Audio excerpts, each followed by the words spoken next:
पाणी म्हणजे जीवन. निसर्गानं दिलेल्या या वरदानाशिवाय आपण जीवनाची कल्पना सुद्धा करू शकत नाही. दरवर्षी येणाऱ्या पावसाची सर्वच जण आतुरतेनं वाट बघत असतात. शेतकरी तर चातकाप्रमाणे आभाळाकडे डोळे लावून असतो. पाऊस आणि जंगल याचा फार जवळचा संबंध आहे.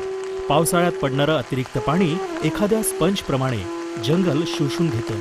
हेच पाणी छोट्या छोट्या झऱ्यांच्या रूपानं मग जंगलं वर्षभर नद्यांना पुरवतात आणि म्हणूनच जंगलाला नद्यांची आई म्हटलं जातं. जंगलं ढगांना देखील आकर्षित करतात. त्यामुळं एखाद्या भागात पाऊस पाडण्यात देखील जंगलांची महत्त्वाची भूमिका असते.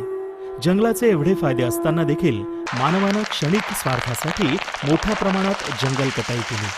परिणामतः निसर्गाचा समतोल बिघडला आणि दरवर्षी नियमित येणारा पाऊस लहरी झाला.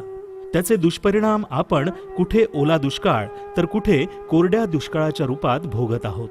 वर्ल्ड हेल्थ ऑर्गनायझेशननुसार प्रत्येक देशातील 33% भूभाग हा वनाच्छादित असावा.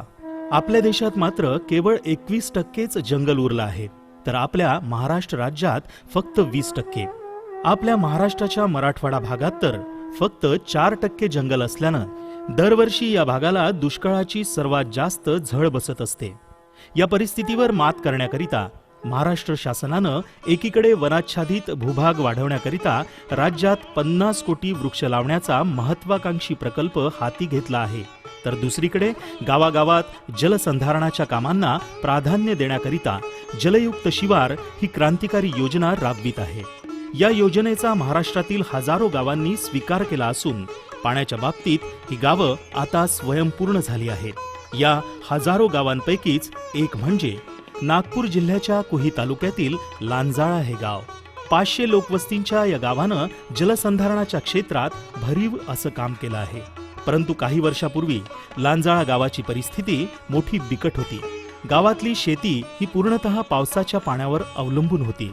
त्यामुळं खरीपाच्या मोसमात जे काही पिकलं तेवढंच काय ते शेतकऱ्यांचं उत्पन्न. पावसाच्या लहरीपणामुळे देखील बऱ्याचदा शेतकऱ्यांच्या हाती जेमतेम उत्पन्नच लागायचं. हा संपूर्ण परिसर काळ्या पाषाणाचा असल्यानं या भागात मोठ्या प्रमाणात गिट्टीच्या खदानी आहेत. दगडी भूभागामुळं या भागात विहीर खोदणं म्हणजे कठीण गोष्ट आणि खोदलेल्या विहिरीला पाणी लागणं म्हणजे महाकठीण गोष्ट.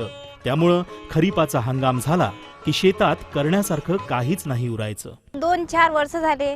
त्या वर्षामध्ये काही पाऊस पडते, काही सालामध्ये पडत नाही.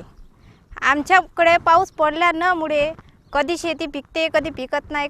अनेक शेतकऱ्याकडे विहिरी पण आहेत, पण त्या विहिरी कोरड्या होत्या. बऱ्याच लोकांकडे काही लोकांनी बोरवेल मारल्या, त्या पण कोरड्या गेल्या.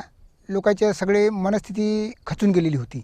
गावातल्या अल्पभूधारक शेतकऱ्यांना तसेच शेतमजुरी करणाऱ्या गावकऱ्यांना मग उदरनिर्वाहासाठी मजुरी कामाकरिता तालुक्याच्या ठिकाणी किंवा इतर गावांकडे वळावं लागे.